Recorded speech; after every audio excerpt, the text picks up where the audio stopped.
আপনার বাচ্চার কি পড়াশোনায় মন বসছে না?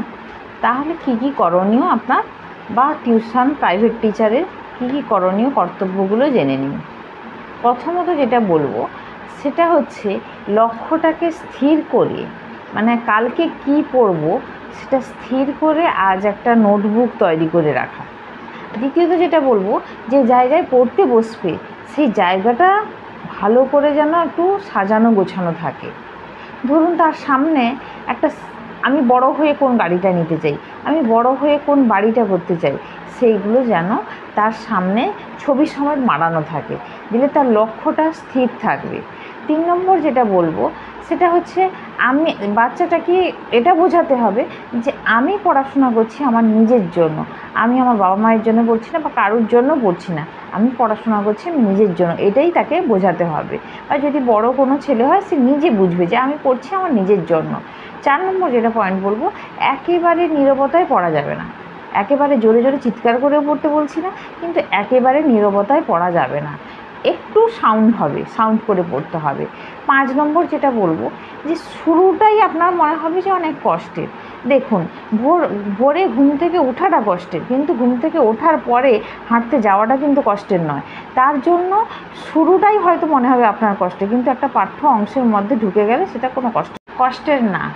6 নম্বর যেটা পয়েন্ট বলবো, নিজের ক্ষমতায় কি অর্জন করেছি, বড় ছেলে হলে কি করেছে সে নিজের ক্ষমতায়, সেটাই যা কিছু দিয়েছে, হয় বাবা দিয়েছে, মা দিয়েছে, পিসি দিয়েছে, যে কেউ দিয়েছে, নিজের ক্ষমতায় আমি কি অর্জন করেছি এটা তাকে বোঝাতে হবে। 7 নম্বর যেটা পয়েন্ট বলবো, একটানা 1 ঘন্টার বেশি পড়া যাবে না। 1 ঘন্টা পড়ার পরে তাকে বিরতি নিতে হবে, না হলে বিরতি নেওয়ার সময় মোবাইল চালানো যাবে না। অন্য কিছু করুক, ঠিক আছে, কারোর সঙ্গে কথা বলুক, কোনো ছোটো বাচ্চার সঙ্গে খেলুক, ঠিক আছে, কিন্তু মোবাইল দেখা যাবে না। 8 নম্বর যেটা বলবো সেটা হচ্ছে, যাদের বাড়িতে উঁচু ক্লাসের ছাত্র আছে, পারলে আপনারা অবশ্যই কেবিলটাকে অফ করুন, টিভির কেবিলটাকে অফ করে দিন। 9 নম্বর যেটা বলবো, হাঁটাহাঁটির সময় পড়াটাকে রিমাইন্ড করতে হবে, পড়াটাকে রিভাইজ করতে হবে মনে মনে। 10 নম্বর যেটা বলবো, সেটা নিজেকে নিজে বলতে হবে যে বই আমাকে যা সফলতা দিতে পারবে অন্য পৃথিবীর কেউ দিতে পারবে না। 11 নম্বর যেটা বলবো সেটা হচ্ছে, দৈনিক 8 ঘন্টা ঘুম অবশ্যই দরকার, দৈনিক 8 ঘন্টা ঘুম অবশ্যই লাগবে। 12 নম্বর যেটা বলবো, খাদ্যাভ্যাসে কিছু পরিবর্তন আনতে হবে, যেসব খাদ্যগুলো খেলে আমার শরীর খারাপ হতে পারে সেই খাদ্যগুলো আমি খাওয়া থেকে বিরতি থাকবো। শেষ যেটা লাস্ট পয়েন্ট বলবো সেটা হচ্ছে, মন দিয়ে শুনবেন শেষ পয়েন্টটা, যে মাইন্ড এক্সারসাইজ কিন্তু খুবই জরুরি।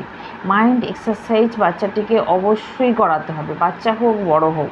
এই মাইন্ড এক্সারসাইজ কি, এটা জানতে হলে এটা আমি একদিন অন্য একটা ভিডিওতে করে দেখাবো, অথবা আমি আপনারা যদি কমেন্ট করেন তাহলে লাইভে এসে আমি এটা দেখাতে পারি যে মাইন্ড এক্সারসাইজ কেমন হয়।